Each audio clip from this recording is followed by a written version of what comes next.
So the sense that I get is that you really have blown the whistle on this, because it seems like this has been an issue that's been unfolding, at least in the Dubai market, for a number of years now, but few people have the confidence to come out and speak about it publicly. So what do you think actually led to this oversupply issue? What is the root cause of this? As you appreciate, in the property market, it's the supply demand and it's the cyclicality of the market. And it is the, you can call it the greediness of the developers, is the business people. They see the market is good, they want to supply more, they want to make more money, and you reach a time in the curve where you need to slow down. Now, typically in the normal competitive markets, like US, UK, somewhere else, the demand supply and all the companies are private, it will balance each other. UAE is a bit different because there are some majority of the supply or demand or the development comes from a large government or public companies, and that has to be monitored by the government more carefully, I think. And I know this crunch in the housing market and the glut in supply has also been significantly impacting your operations. What would you say is at stake if this issue is not addressed for you and for other businesses operating in the Dubai market? See, today, DAMAC, we are in a very strong position. We have more than 5 billion dirham cash in the company. We have paid just more than 1 billion dirham debt or bonds in last April. We can pay our bond 18 months earlier, maybe 2 years earlier than its due date, which is due date in 2022, and the next bond is 23.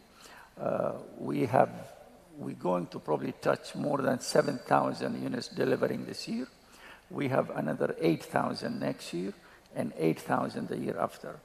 From this, about total 15,000 units that we're going to deliver from today in 24 months. A lot of cash comes in because those delivery, when you deliver, you close the escrow, you get. So financially, we're very strong position. Cash flow is very strong position. Balance sheet is strong. And now we're looking how to expand globally. You've also made a decision just recently to stop paying out dividends, at least in the short term. You've also made some decisions to try and conserve some cash in this environment. So the business has been impacted by this. What about more broadly across the UAE economy? Are you concerned about how this issue within the housing market could potentially be impacting domestic banks as well? Is this a concern? I don't think it will affect domestic banks. The banks are in a very strong position. We have a very strong central bank. We have a very strong currency. And I think the banks have learned their lessons from the previous crisis of '08. And they have kept enough provisions, and I think their strategy of lending has been very conservative and very right. What about the incentives that are being provided? Are they too generous? Is that encouraging speculation in the market? Incentives are good. It's a competitive market. You want to sell, you want to give incentives, you give better prices for the customer. Those are all I'm in favor of. I am a little bit against the long-term payment plan with very little cash upfront. I don't mind the payment plan. It's in the interest of the customer. But this 5–10% upfront, it is encouraging a lot of speculators, and those speculators not going to be able to pay further, and they're all hoping that the market will recover soon. And if it doesn't recover, they're going to be in a mess, and they're going to put the market themselves and the market and the developer and the economy in a problem. At the same time, I know we've discussed this issue before, but the demand fundamentals in the UAE and in Dubai look quite good. It's a buyer's market at the moment, but the country is also very strong. Explain to me why you think demand is going to tick up perhaps in 2020 and 2021, and what are the fundamentals that you're viewing that give you the optimism to say, if we do perhaps put that supply stop in place, everything's going to be okay into the future? I mean, you're talking here one of the most stable, strongest economy in the Middle East. Rather, on a global level, probably we're among, 10, 20 countries.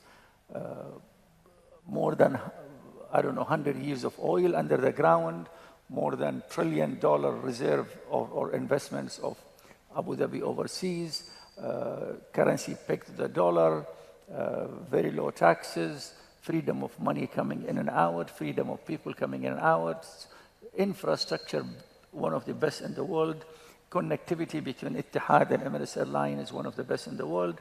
So really, you're looking at UAE, look at I mean, we are the first one to have a minister for artificial intelligence. Very, very, visionary leadership, working day and night for their country, reasonably, education is very good, level of, so we're ticking all the boxes. We're ticking all the boxes. And we're surrounded by about 100 countries where people would love to come to Dubai, from CIS, from Middle East, from China, from India. They come for holiday, they come to work, they come to educate, and. So there is no worry on the country's fundamentals, And with the Expo coming in, I think Dubai and UAE will benefit tremendously from the Expo.